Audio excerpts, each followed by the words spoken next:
Okay, guys, hopefully you can hear me. And as I said, my name is Oisin Ryan, CEO and founder of ServiceDock.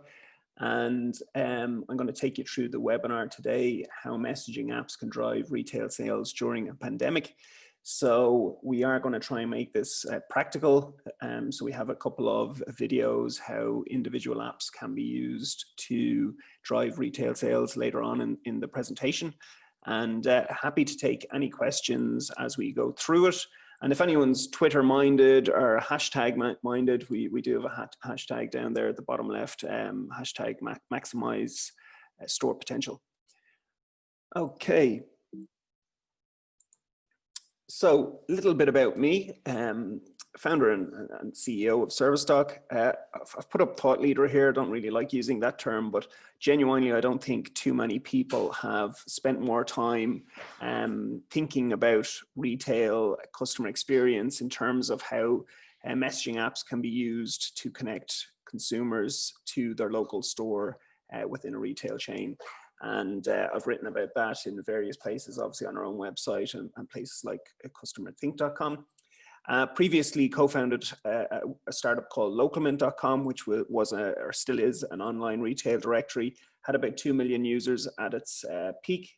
And really interesting insight from that was that about a quarter of our users were looking for phone numbers to contact stores. And that's something that's very relevant to the presentation and is very relevant to me actually starting working on ServiceDock. So a little bit about the agenda. So first of all, I'm just going to touch on, why messaging? Why is messaging something you should be thinking about at all? Why now? And the why now piece, it kind of covers both non-COVID related stuff. So this is a technology that would be useful regardless of COVID. But within the COVID situation, the pandemic, it becomes increasingly useful and increasingly relevant. But unlike some of the solutions around queue management and stuff like that, which hopefully fades away in 6, 12, 18 months, whatever it is, this is something that would be useful to you in the long term. The apps we're going to focus on are Google's Business Messages, WhatsApp, and Facebook Messenger. And then we're just going to touch on ServiceDock at the end and Q&A. But as I said, feel free to ask questions as we go through. So why messaging in general? So this is just a really simplified retail customer journey. Our customer, Sarah, has discovered a red dress that she likes the look of. She might have seen it in a magazine or online or an influencer or whatever the case may be. And she's going to ask the question, do you have it in my stock? Do you have it in stock in my local store? Do you have it in a certain color? So basically, she's somebody showing intent to buy, and how is she going to have her questions answered at this stage? We think it should be talking to the store staff that she is going to make the purchase from, and we obviously contend that it should be messaging, and we'll see why in a moment. Then she goes into the store, she has an interaction, and obviously the better that interaction is, the more likely she is to convert to a sale. So you want to have some way of tracking that, and we'll see how we can do that later on.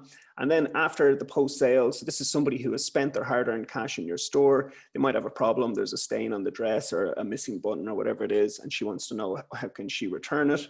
And again, we think connecting her back to the person that she's bought it from, that's how you can offer the best customer experience, and messaging can really help with that and retain that customer for the long term.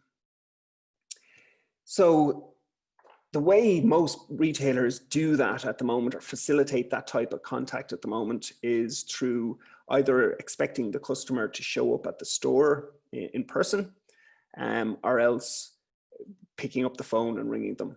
And the problem with the second one is that given how prevalent messaging is today in terms of our personal communication, people have actually developed anxiety about making phone calls, and that's not an exaggeration. People do not feel comfortable making phone calls, and it's obviously maybe more prevalent with younger people than it is for older people, but that is a genuine problem. So that's essentially causing friction for customers, and if you can do it in a better way, it's something you should definitely consider. And why messaging as overall? So this is a bit of a busy slide, but messaging really suits the physical store context. That's the overall point here. Unlike the phone, unlike email, unlike lots of other channels, it's really good at building communication between a physical location and a community around it. And why is that the case? Well, first of all, it's built for mobile, so it's not even mobile first. It was designed for mobile devices. It allows you to send and receive rich content. So if we go back to Sarah with the red dress, she can actually send an image of the red dress, so there's no confusion about what red dress it is, whereas there might be over the phone. It's real time but asynchronous.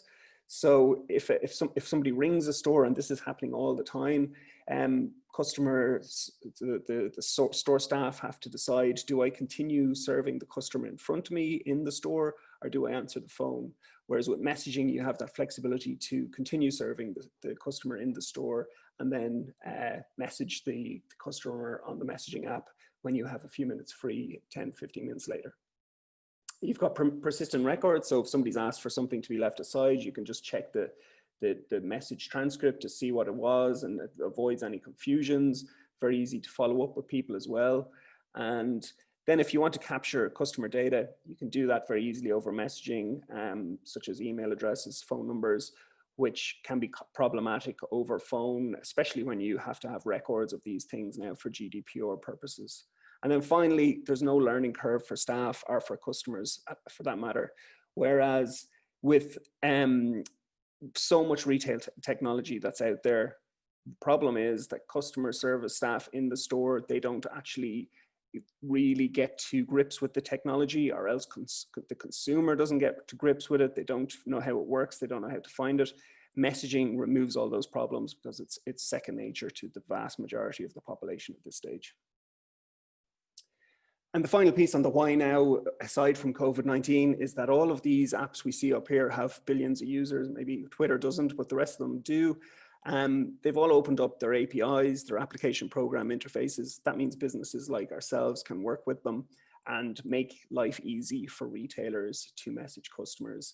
And if your customer is somebody who's totally app averse, they can always use a web messenger, which essentially we mimic the messaging experience over the web for customers like that. So they always have that option.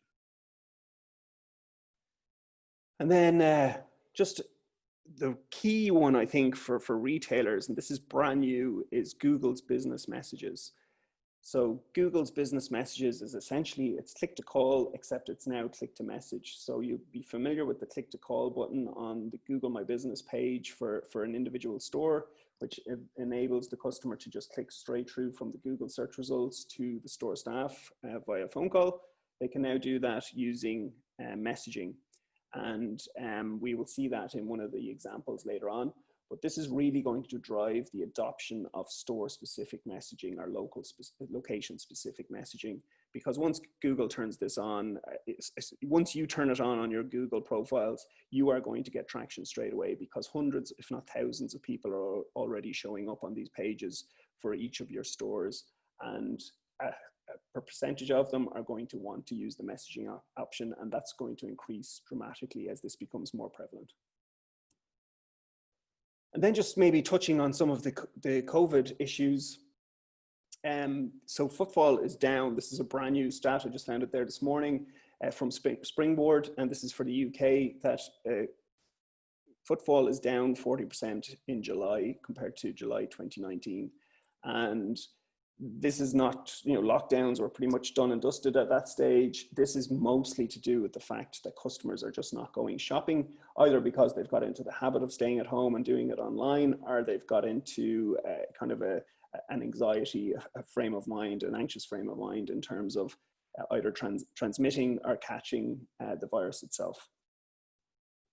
So, anything you can do to kind of ease those concerns is going to help boost footfall, boost conversions. Then going back to the phone piece, some retailers have reported to us a 20-fold increase in calls to their stores. So, you're getting that many phone calls, and this is already a busy store potentially getting lots of calls. Now they're getting a 20-fold increase. It's just not manageable. And they're real customers looking to spend money in those stores, and the store is just incapable of serving them over the phone, essentially. And this is a time when we just talked about footfall being down.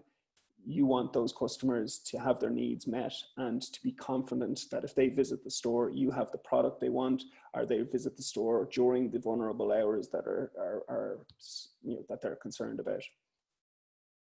And then finally, why now? Queues, it's probably something that's dissipating a little bit for most retailers, but I think maybe DIY, pharmacies, grocery stores are still maybe experiencing it. But these figures are actually from 2017, so way before COVID, but it just shows that footfall is dramatically impacted by queues. If you've got queues outside your stores, you're losing people left, right, and center. And a lot of them are just not going to come back to the store, and they're not going to make that purchase anytime in the future. So again, anything you can do to kind of increase the throughput of customers through the store will help reduce the length of those queues. A lot of people will probably be in those queues to ask a question or to look for something specific. And if they could do that another way and know not to stand in the queue, that's better for them as an experience. It's actually also better for the retailer, because you don't want them standing outside your store if they're not going to actually buy something when they get in there. So that's the kind of more kind of sort of thought process behind messaging as in general. We're going to move on to the more practical side of things and take you through the three individual apps here: Google's Business Messages, WhatsApp, and Facebook Messenger. I've tagged them as attract, convert, and retain. They are all interchangeable on those factors, but basically we've just highlighted kind of Google Business Messages as a really good way of attracting customers, and WhatsApp for converting and so on, but they are definitely interchangeable. So Google's Business Messages, just what is it? I've explained it a little bit, but just to touch on it again, it's basically a message button that shows up in search results that can enable a customer to message store staff directly from those search results. It also works within the Google Maps app. So customers who might be searching for a petrol station or a pharmacy or something like that in a locality in the map, they tap on your pharmacy, they'll see those message buttons there. And again, somebody who is predisposed to messaging, which is an awful lot of people, are much more likely to engage with that pharmacy than one which doesn't have that turned on. It can be managed by the My Business app. So if you're just a one-off store or a mom and pop shop or whatever, you can just use the My Business app, which is a Google app.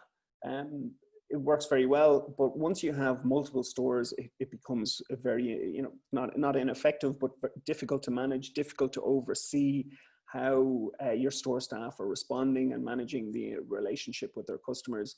So that's why the API that Google has published, it allows businesses like us to really build something that works very well for multi-unit businesses like retailers. Just a word of caution, it is a new product. They're trying things, they're changing things. So you just need to be prepared for that if you turn it on. And you must respond if you turn it on. So you can't turn this on and then just let customers message you. Google are actually shutting businesses down that do that, or shutting down the messaging ability of those businesses. So, if you are going to turn it on, you do need to know you have the resource, or you have the teams prepared to answer those questions in the stores.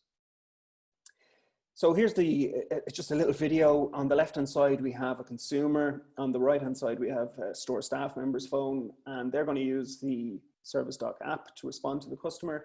And the customer is going to use Google's Business Messages. So they're actually going to go in and search for the ServiceDock office, because we have to use a real location on Google's Maps, but it could be Tesco, Bristol, or whatever it might be. They're going to go in and Google an actual store that they're looking for, and they'll end up on the Google My Business page that we just saw there. And you see the message button highlighted on your screen. So if they tap that, on iOS, it brings them into their Google Maps app. On Android, it's a native feature in Android.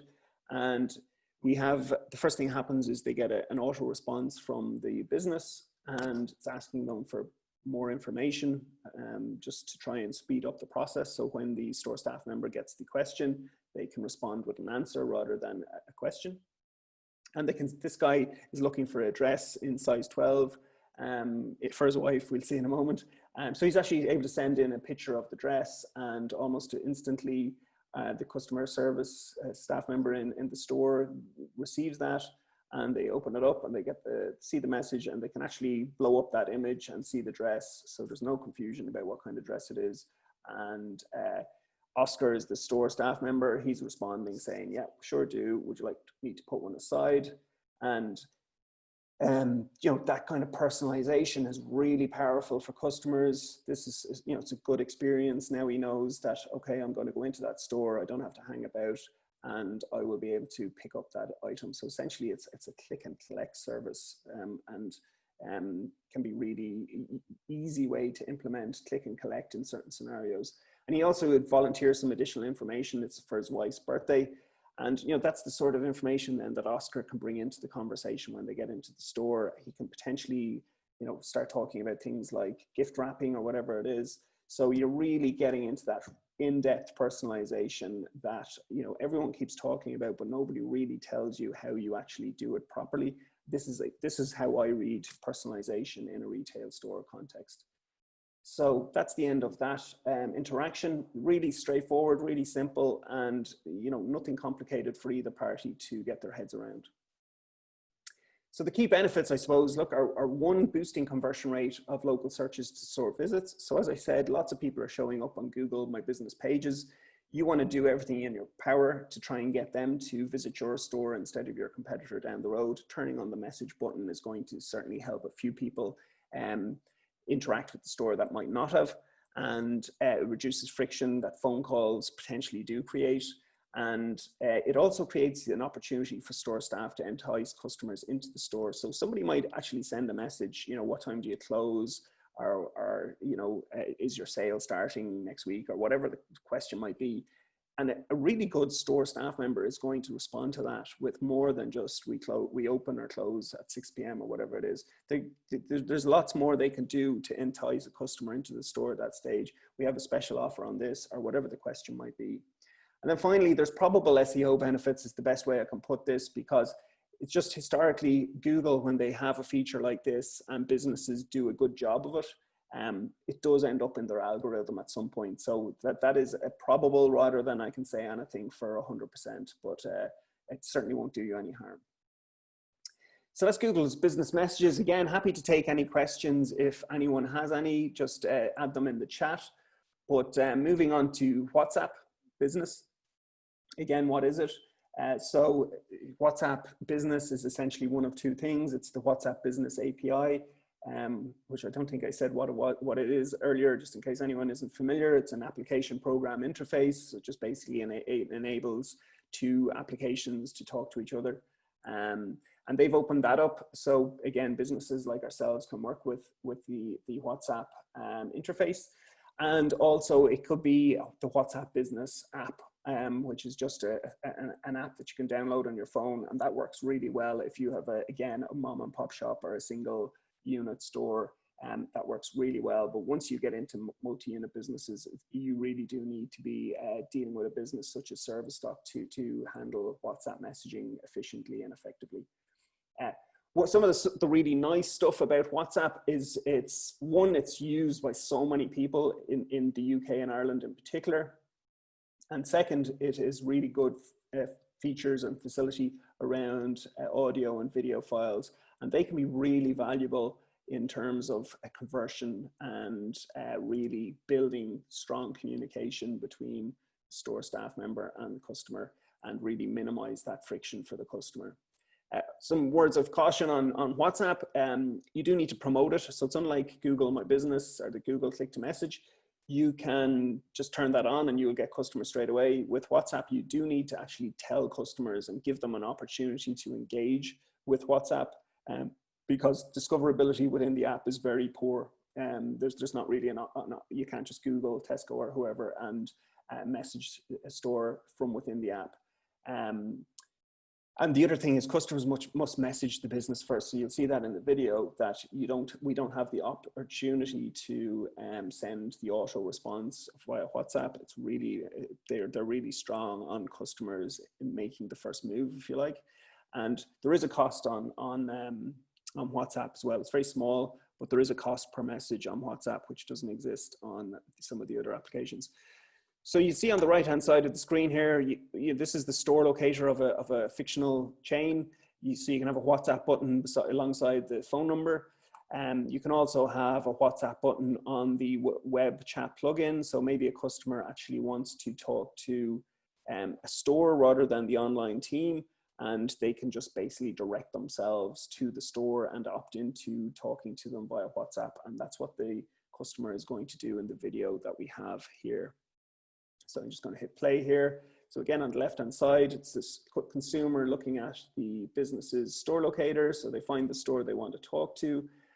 They could hit the WhatsApp button, but just to show you how it works, I'm just hitting the web chat button, and the customer agrees to the terms and conditions. They choose to talk to a store. They select Grafton Street, the store they want to chat with, and then they select WhatsApp as the channel and click the link, and that brings them straight into a conversation with the Grafton Street store. So in this case, the customer is looking for a headset for less than €100, and he needs it today. He needs it really in a hurry. Again, it's Jack and Oscar talking to each other. So again, that shows up almost instantly in the store staff members' inbox, which are service queue, which could be on an iPad or could be on the phone in their pocket, and they'll get a notification. And in this case, he says, yes, I can help you with that one moment. So that gives Oscar time to go, okay, well, what headset is going to be the right one to show this customer, walk over to it in the store. I'm actually going to plug out my headset. It's a Yamei. It's actually only €99. It has a Bluetooth connection, volume control, and it's really lightweight, really good for keeping on your head all day long. And we have also got this really nice charger where you just place it on this plate and it charges automatically. You might be interested in that also. Again, my name's Oscar. Please contact me anytime you want. Okay, so you can see how that's like essentially showcasing the product. It's almost as if the customer's in the store and the customer is now able to open up the video on the other side. You probably can't hear the audio now because I have my headset back on, but the customer gets the full kind of in-depth view of the product, and there's also the opportunity given to the store staff member to do a little bit of an upsell. So, you know, say if you're selling, somebody's asked about a pair of earrings, you can talk to them about the necklace or whatever the case might be.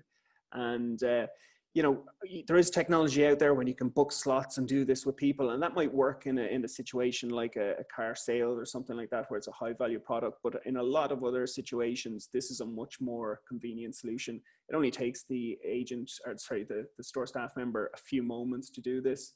And, you know, they don't need to be booking a 30-minute slot for a headset.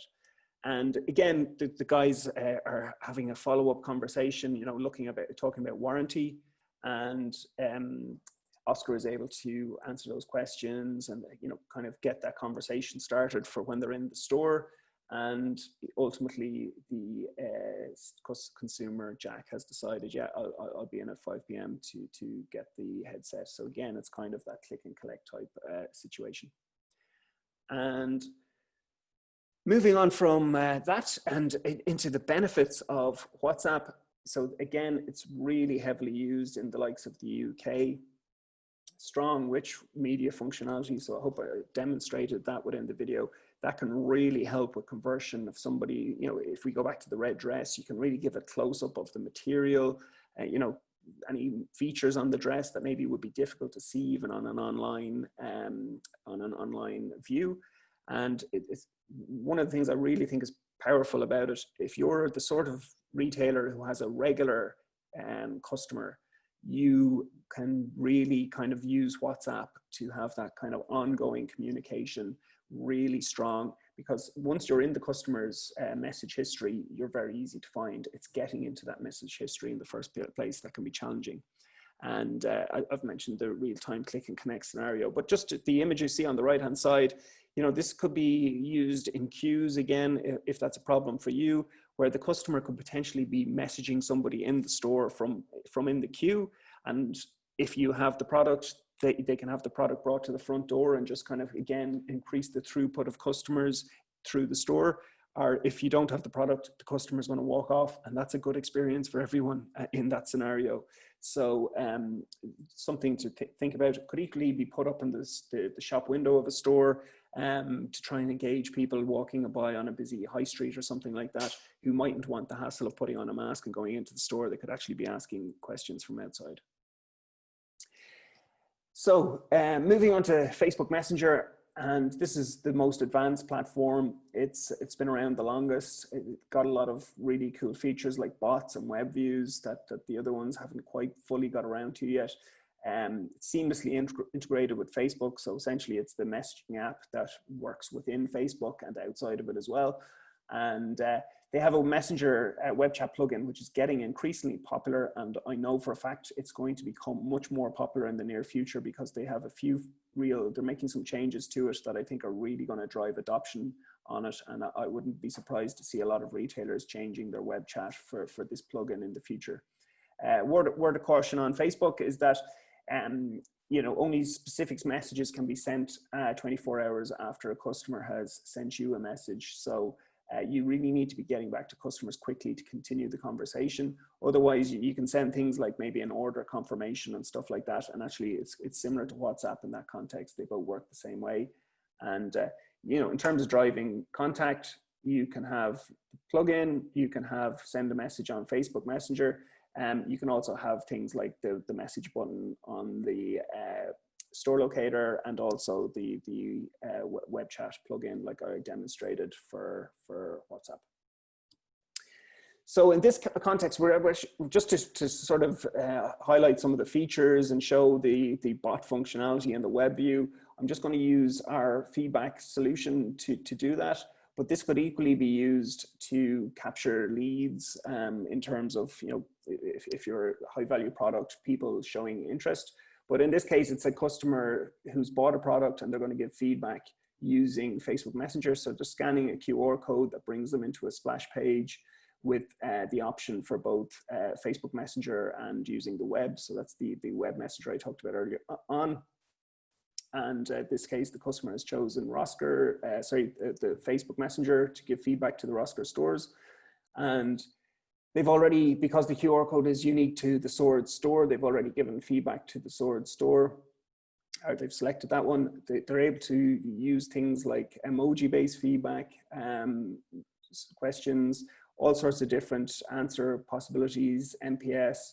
So, you can capture video here as well. You can actually use video feedback, and we transcribe the voice to text. But in this case, the customer is just giving a little bit of feedback in text. And just really simple, easy, and really quick. And that's why it works so well in a retail store context.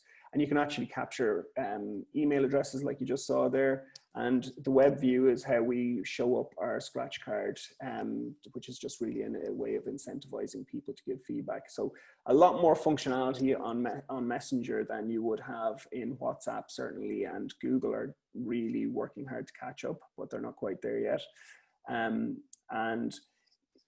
When the customer has given feedback like this, the store staff member can really easily respond to them again directly from the the ServiceDock app on their phone or on an iPad in the store.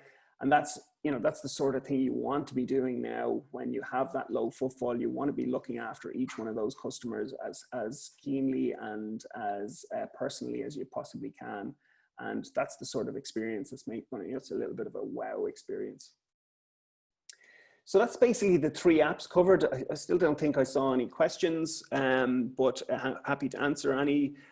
Sorry, I haven't finished the Facebook piece, but basically very similar sort of stuff to what you've seen before. It's a lot of users. Some things that you have in Facebook Messenger that you don't have on the likes of WhatsApp are profile pics, which can be really helpful in terms of identifying customers and getting to know them by name if they're connecting with you regularly. And you can also pull out the email addresses and age and gender from the API, which can just make understanding your customers and building ongoing relations with them much easier. And the Automation facilitates different use cases such as capturing feedback, and it can also be used for kind of more of a lead capture online in terms of capturing people's interests and what sort of products they like and stuff like that. So really, really useful tool as well. It is more popular in the USA, but it has a lot of users in the UK and elsewhere in Europe, because basically everyone who has a Facebook account more or less has a Messenger account. They just don't use it as much as they use WhatsApp. So just a little bit on ServiceDock. So what do we do? As essentially, we're an engagement, customer service and engagement, an experience platform, and we're specifically built for retail chains. And we're pulling the 4 different channels into one application. So we've got the store-specific messaging, which is really what you've seen mostly there. But we also have the web chat that you saw a little taster of when we were doing the WhatsApp piece.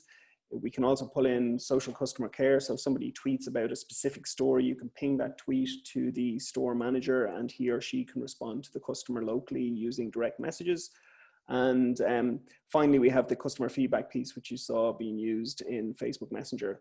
And the really nice thing is all of those individual messaging channels are being pulled into one place, and all of those different use cases are being pulled into one case. And we just make it really easy to use. And that's what we really pride ourselves on. And sorry, some of the benefits, you know, it is aggregating all those channels, it's centralizing the different use cases, and it's making the user interface standardized for your store staff. So if your store staff were to use, you know, WhatsApp business app, and then the Google My Business app, and then Facebook Messenger, the app, to try and respond to customers, they're going to be bamboozled by all of those different channels, and they're going to have to think, can I do this on this channel, or how does this work on this channel? We basically standardize all of the different features into one app so that it's just easy to use and consistent across all those different channels. And then I suppose from a HU perspective, we're giving you a lot of oversight and insight into how your teams in the stores are performing and what you can do to improve experience going forward. I haven't really touched on any of that for this because it's not really relevant to messaging per se. It's more what we can do with the data we're handling for you on your behalf in the background. And happy to show that to anyone who might be interested in it in the future. So I have gone on about, I think, 35 minutes. I was hoping to get inside 30 minutes, but certainly some time for questions. If anyone has any, happy to take them now. So look, thanks for your attention, everybody. I'm going to leave it there. I will stay on the webinar for a few minutes if there is any questions, if there are any questions. But if not, I really appreciate you taking the time out of your busy schedules to listen to what we have to say here. And if you do decide to implement messaging in your stores, I would be, you know, whether it's with us or somebody else, I'd be very interested to hear how you get on with it and how it works out for your particular business.